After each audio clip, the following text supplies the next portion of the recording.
Hello everyone.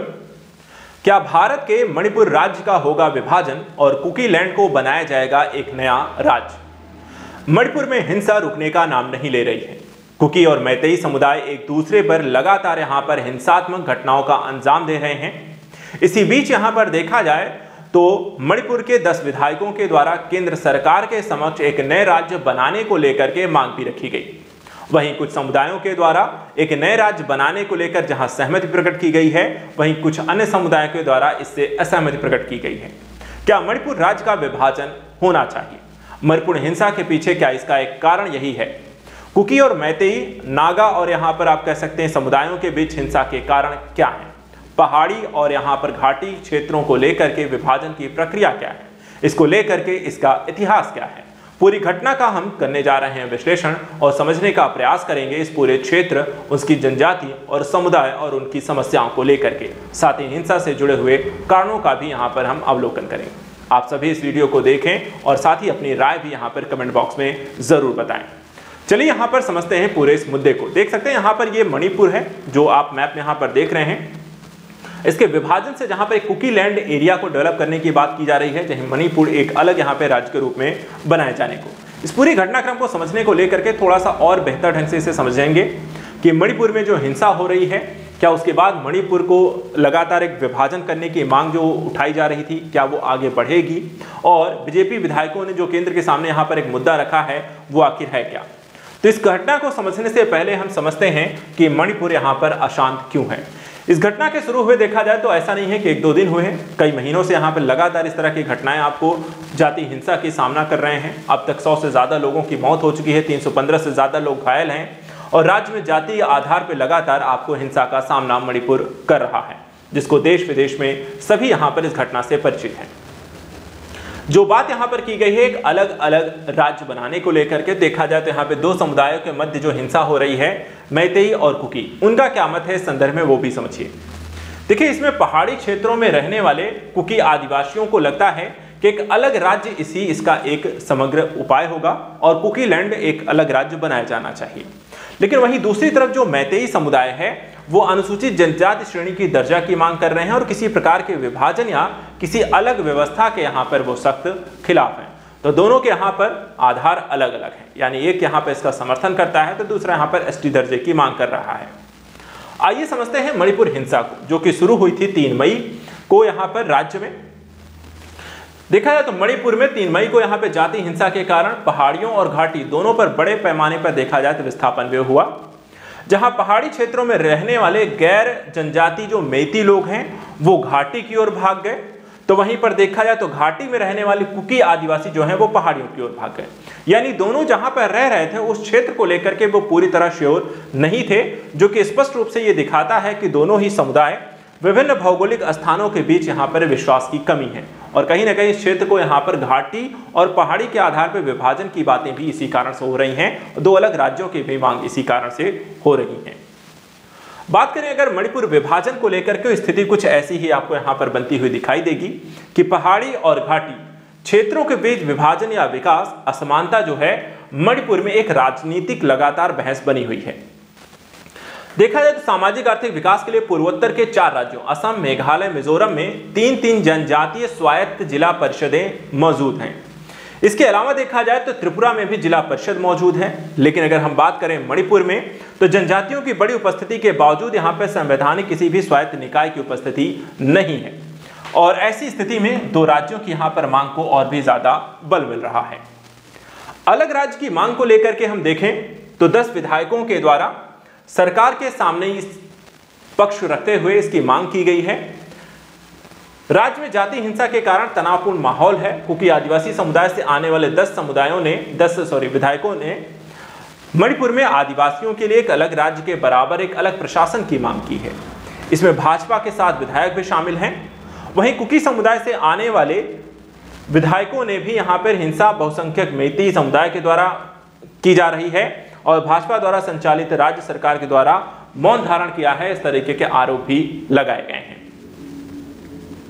आइए समझते हैं इस क्षेत्र की भू राजनीति को, जो यहां पर हम देख रहे हैं, कह सकते हैं कुकी लैंड को, इम्फॉल और ये आपके पहाड़ी और मैदानी क्षेत्रों के बारे में। मणिपुर की अगर हम समस्याओं पर नजर डालें तो यहाँ पर भौगोलिक विशेषताएं और राज्य की स्थिति को थोड़ा सा समझना ज्यादा जरूरी है। टोटल एरिया अगर हम मणिपुर को देखें तो इसे 16 जिलों में यहाँ पर विभाजित किया गया है और इसमें 2 विशेष क्षेत्र हैं भौगोलिक आधार पे, एक घाटी है तो दूसरा पहाड़ी है। इंफॉल घाटी जो है केंद्र में स्थित है और पहाड़ियों से यहाँ पर लगातार घिरी हुई है, जो आप इसे देख सकते हैं। ये 4 राजमार्ग इस क्षेत्र से घाटी तक पहुंच बिंदु के रूप में कार्य करते हैं, जिनमें से 2 राजमार्गों को राज्य के लिए जीवन रेखा यहाँ पर माना जाता है, जिसे कई बार यहाँ पर बाधित कर दिया जाता है या रोक दिया जाता है। यह घाटी मणिपुर के कुल भूभाग का 10% और इसमें यहाँ पर जो आदिवासी हैं, गैर आदिवासी हैं, मैतेई का यहाँ पर मोस्टली प्रभुत्व है। मैतेई समुदाय के लोग जो हैं, राज्य की आबादी का टोटल देखा जाए तो 64% से अधिक हिस्सा उनके पास है तथा राज्य के 60 विधानसभा सदस्यों में से 40 जो हैं वो मैतेई समुदाय से संबंध रखते हैं। वहीं पहाड़ी क्षेत्र की बात करें तो राज्य के भौगोलिक क्षेत्र में इनका लगभग यहाँ पे 90% है, लगभग 35% मान्यता प्राप्त यहाँ पर जनजातियां निवास करती हैं, लेकिन उनका प्रतिनिधित्व केवल यहाँ पर देखा जाए तो 20 विधायकों का है। मैतेई लोगों में से देखा जाए तो अधिकांश जो हैं वो हिंदू हैं, उसके बाद मुसलमान हैं और 33 मान्यता प्राप्त जनजातियां जिन्हें मोटे तौर पर कोई यहाँ पर नगा जनजाति तो कोई भी यहाँ पे कुकी जनजाति के रूप में वर्गीकृत इसमें किया जाता है। तो नगा और कुकी यहाँ पर मुख्य जनजातियां हैं, जबकि जो मैतेई हैं वो हिंदू और मुसलमान हैं। बात करें यहाँ पर जनजातीय विभाजन को लेकर के, ये कुकी और मैतेई विभाजन को थोड़ा समझते हैं। कहानी इस मणिपुर में ये 2 मेन मुद्दे आपको इसमें दिखाई देते हैं। पहाड़ी समुदायों की अगर हम बात करते हैं और मैतेई लोगों के बीच जो हिस्सा है उसी के बीच मूल रूप से आपको संघर्ष दिखाई देता है। इसमें कंग लेइपाक साम्राज्य के समय से यह हिंसा आपको हिस्टोरिकल प्लेसेस पे देखा जाए तो आपको जारी रही है। 1950 के दशक में नागा राष्ट्रीय आंदोलन के उदय, स्वतंत्र नागा राष्ट्र की मांग के साथ यह तनाव और भी ज्यादा संघर्ष यहां पर बढ़ गए। नगा विद्रोह का मुकाबला मैतेई और कुकी जोमी के बीच विद्रोही समूहों के उदय से यहां पर किया गया, यानी कि विद्रोह का सामना करने के लिए एक नए दल का गठन होना, साथ में मिलकर के उसको रोकना, लेकिन उसके पश्चात यही आपको आगे चल करके समस्या बनती है।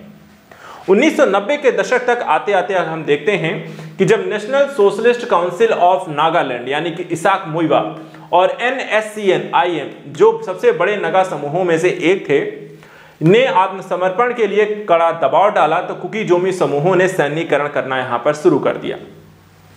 बाद में कुकी लोगों ने कुकीलैंड के लिए एक अपना आंदोलन यहां पे शुरू कर दिया, जिसमें भारत के भीतर एक अलग राज्य के निर्माण की इसमें मांग की गई, यानी कि कुकीलैंड को एक अलग राज्य बनाया जाना चाहिए।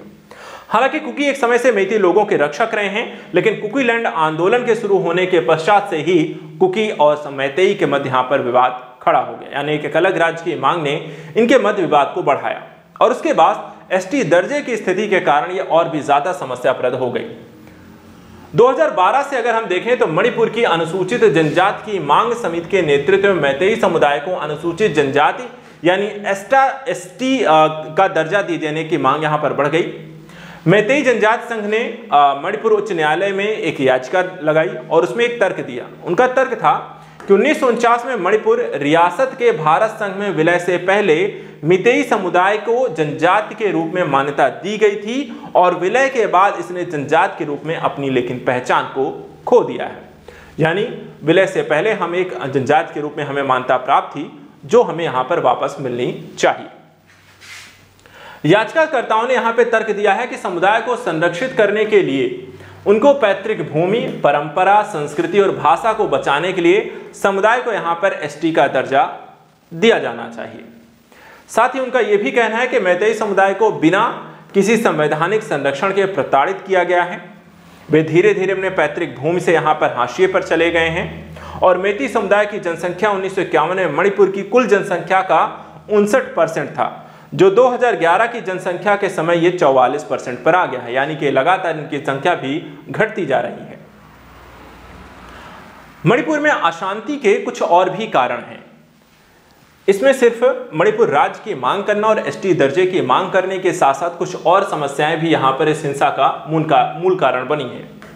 हाल ही के वर्षों में देखें तो विभिन्न मुद्दे जैसे मैतेई और कुकी जैसी जनजातियों के बीच मतभेद बढ़ा, राज्य सरकार के नोटिसों पर नाराजगी हुई। इसमें यह भी दावा किया गया कि जो एक क्षेत्र है जहां पे हिंसा सबसे ज्यादा देखने को मिलती है, चुराचांदपुर खौपुंग संरक्षित वन क्षेत्र में 38 जो गांव हैं वो अवैध बस्तियां हैं। वहां के निवासी अतिक्रमणकारी हैं तथा नोटिसों के बाद भी शुरू किए गए निष्कासन अभियान के कारण गंभीर यहां पे झड़पें शुरू हो गई। 1973 के बाद से राज्य में पहली परिसीमन प्रक्रियाएं और चिंताएं भी यहां पर और भी ज्यादा बढ़ा देती हैं, जिसके कारण यहां पर क्षेत्र में अशांति और भी बढ़ जाती है। इसके साथ साथ पड़ोसी देशों में देखें तो म्यांमार में सैन्य तख्ता पलट होता है और इसके पश्चात राज्य में व्यापक यहां पे शरणार्थी संकट उत्पन्न हो जाता है, जो तेजी से यहां पे प्रवेश करते हैं। मैतेई नेताओं ने आरोप लगाया कि चुराचांदपुर जिले में अचानक गांवों की संख्या बढ़ गई है, जो कि यहां पर अवैध शरणार्थियों के रूप में आए हैं। दोनों देशों के कुकी और जोमी जनजातियां जातीयता, रीति रिवाज, भाषा और पोशाक के मजबूत संबंधों से देखा जाए तो जुड़ी हुई हैं। राज्य में सरकार समर्थक समूहों का मानना है कि निहित स्वार्थों वाले कुछ आदिवासी समूह सरकार के नशीले पदार्थों के खिलाफ लड़ाई के खिलाफ भी कोशिश कर रहे हैं और यहां पर यह भी एक हिंसा का कारण बन रहा है। तो ये सारे मुद्दे जो हैं मणिपुर हिंसा का कारण है, जिसमें कुकी लैंड एक राज्य की मांग, एसटी दर्जा, अवैध यहां पर शरणार्थियों की स्थिति और नशीले पदार्थों को रोकने को लेकर किए जा रहे अभियान, इन सारे मुद्दों को सुलझाना होगा, तभी यहां पर मणिपुर में शांति प्रक्रिया की बहाली की जा सकेगी। करंट न्यूज के अंतर्गत आज इतना ही। लगातार आप हमारे साथ बने रहें ऐसे ही इंपॉर्टेंट न्यूज के लिए और साथ ही अपने यहाँ पर कमेंट में अपनी राय जरूर बताएं। फिलहाल आज के लिए इतना ही। Thank you so much and good luck.